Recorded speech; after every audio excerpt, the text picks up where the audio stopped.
Now, here's the question that I got today that I have been sitting on and wanting to bring up so much with you. Hmm.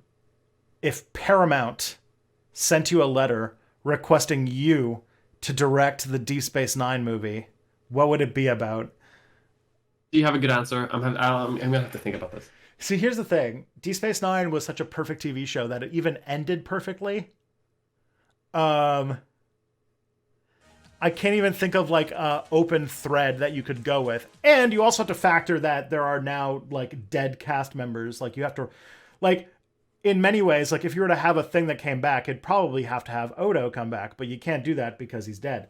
Um, you can't do a Nog thing like the next generation coming of age because Nog is dead. So Is Nog dead? the actor who plays him, yeah, he died. Jesse Eisenberg. Oh yeah, of course. Jesse Eisenberg, Aaron Eisenberg. I got the wrong Eisenberg. So there is the one that was in the Hmm. documentary that seemed kind of cool, which was there was a documentary about D Space Nine that pitched an idea for a new season of the show to make it more prestige TV, a prestige TV season 8 that had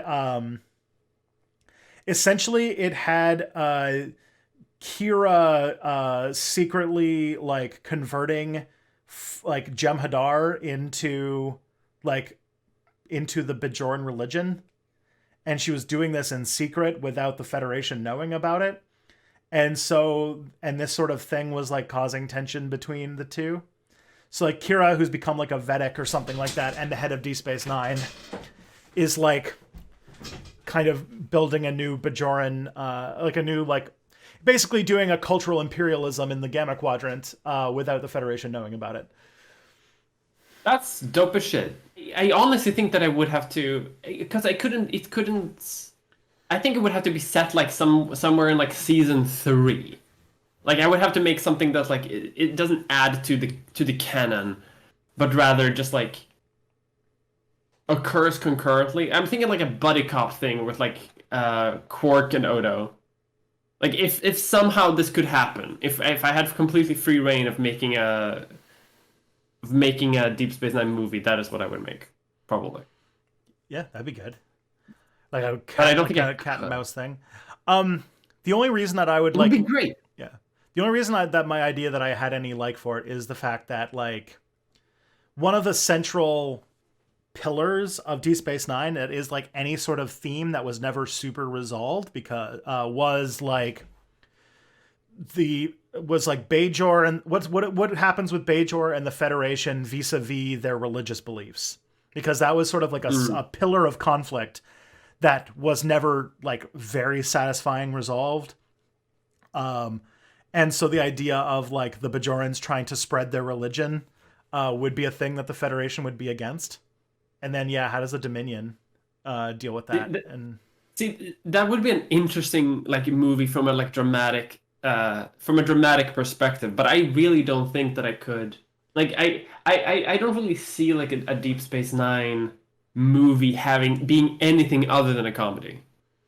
it's true. Yeah, the your idea of a Quark Odo like crime comedy would be a pretty good. Like I mean, like I really can't see like a serious movie like what's it called? Like First Contact. I can't see First Contact in Deep Space Nine. It doesn't work for me. The other option, unfortunately, we couldn't do would be to do uh, is that Who Mourns for Morn should have been a movie. Um, Yes, Who Mourns there we for, have it. which is listen, Answer. yeah, which that would have been especially. Can you imagine like? Especially because you have to keep scenes like very Deep Space Nine scenes, like where they break into his quarters and all there is a hot tub full of mud, um, with a woman inside. Yeah. I You can't beat moments like that. That's what Deep Space Nine was all about. honestly feel like that is the central pillar of everything the Deep Space Nine was. Yeah. The other Like thing wacky too, space shit. the other thing too is that you'd probably have to do in a movie at this point is that if the rumors are true and they're trying to get Avery Brooks to come back for a TV show, then you'd probably have to have the movie in some way have him do a space Jesus and come back. That's a I mean, problem. they can do that. I feel like they've done that a few times somewhere, like throughout the canon of Star Trek. Mm-hmm.